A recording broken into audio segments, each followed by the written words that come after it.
Hi, I'm Ryan Carr. I'm an illustrator for the George Romero Foundation, and I'm here to talk about the graphic novel I'm doing for the Amusement Park.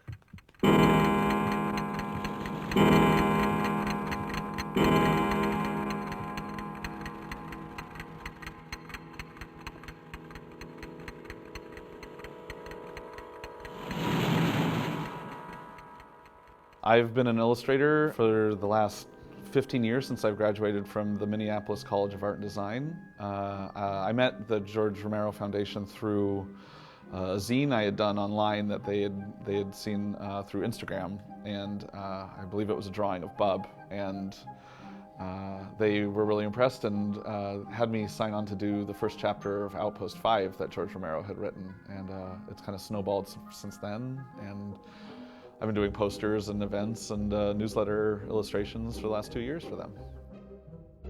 You know, I'm really interested in anatomy, and a lot of my art background deals with figure drawing and anatomy, and I'm also really interested in the grotesque, so those two things combine really well in George's work, obviously because we're dealing with zombies falling apart on screen and things like that. And yeah, and as a horror fan, lifelong horror fan, I've always been a fan of George's work, and Day of the Dead is one of my favorite films of all time.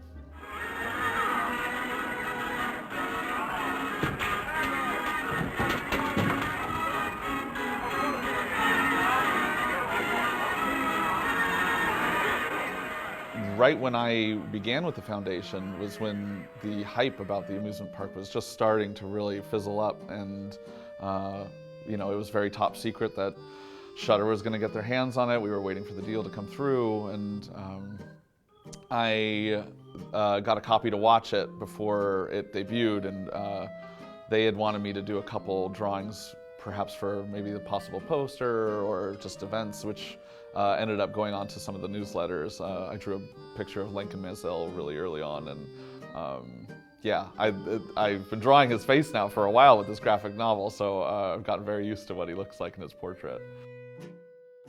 Jeff Whitehead, who works at the foundation, came up with the idea originally, and wrote this amazing script.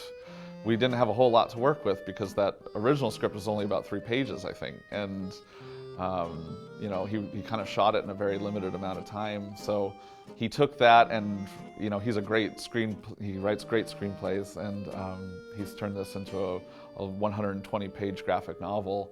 So he's given me a lot to work with now, and it's very much based on the film, but we're adding on little fun side stories and things like that.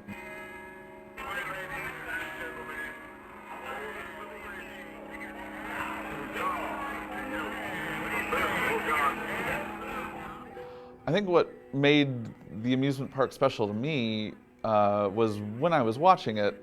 We were all in lockdown, and it was during the COVID outbreak, and it seemed that ageism was more of an appropriate subject matter than I had ever really seen it in my lifetime. With everything that was happening in this country,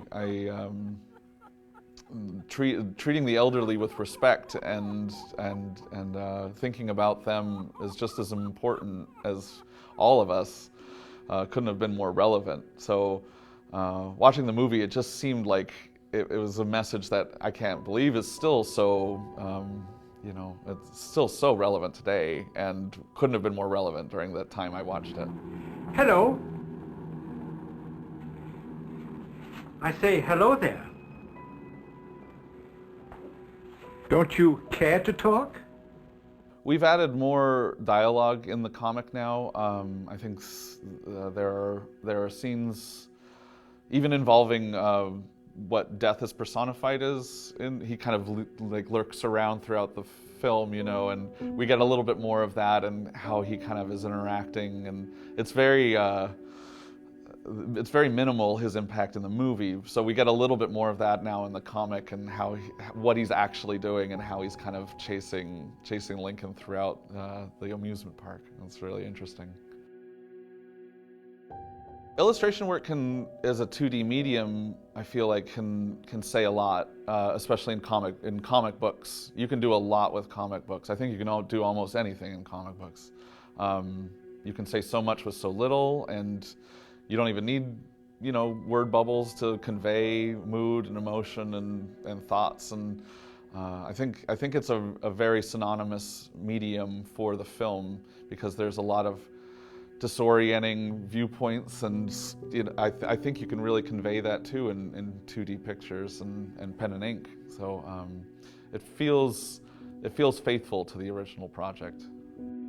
I am very detail oriented with most of the illustration work I do. I do a lot of tiny line work and pen and ink, and I think that's where I'm going with it. I'm really influenced by Sergio Tappi, and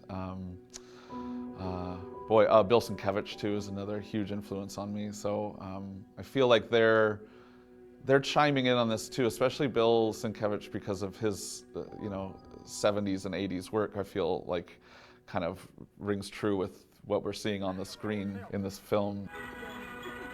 I can't give you more than $5. Oh, man, what you talking about? Listen, $5. this thing is, you ain't looking at this thing right. More than $5. I've examined it very thoroughly. Well, come on, I'll take it, but you're beating me now. Right now I'm doing the scene where Bill Hinsman is the money collector, and he's got such a great face, and that's been so fun to work with. Just even the dialogue scenes between Lincoln and his doppelganger are so amazing too. Would you like to do something? No. Do you ever go outside? There's nothing.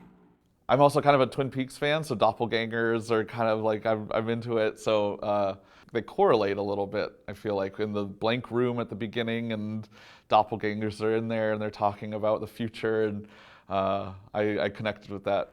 Well, I'm going outside. You won't like it. Well, if you don't mind, I'll see for myself. Goodbye. Lincoln Maazel is a face I'm getting really used to now, and I watched Martin very closely as well to see him in that as well. And he says a lot without doing a lot. I think of the scene where he's getting food and he's really upset with the server, and how aristocratic that whole scene seems to become. And he conveys a lot of emotion, a lot of frustration, but he's not like screaming or yelling. So moments like that I get to really study like an actor, which is really interesting now, conveying that in 2 dimensions. And he's a very talented actor. I wish I had seen more of his work, and I wish he had been in more films, because he's very fun to watch.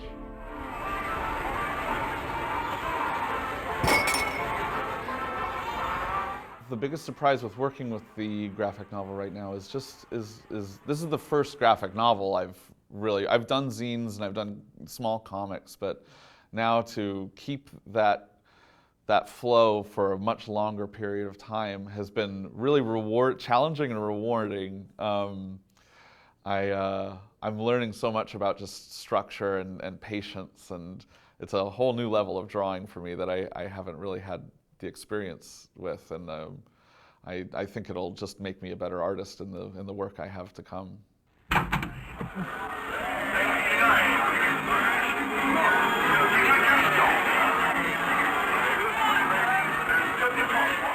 We're finishing up the first issue in the next month or 2, and there'll be 4 issues. I'm excited about that, to get variant covers, and yeah, we have a lot of ideas for each cover and each issue, and what we're planning on, how to market it and stuff. It's really cool.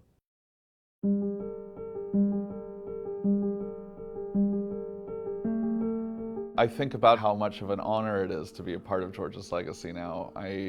In my small way, I mean, even just working for the foundation, any little project we can do that I can be a part of and illustrate and paint and draw, I'm just, anything to get George's legacy into the faces of others too is just, if I can be some small part of that, it's been so rewarding.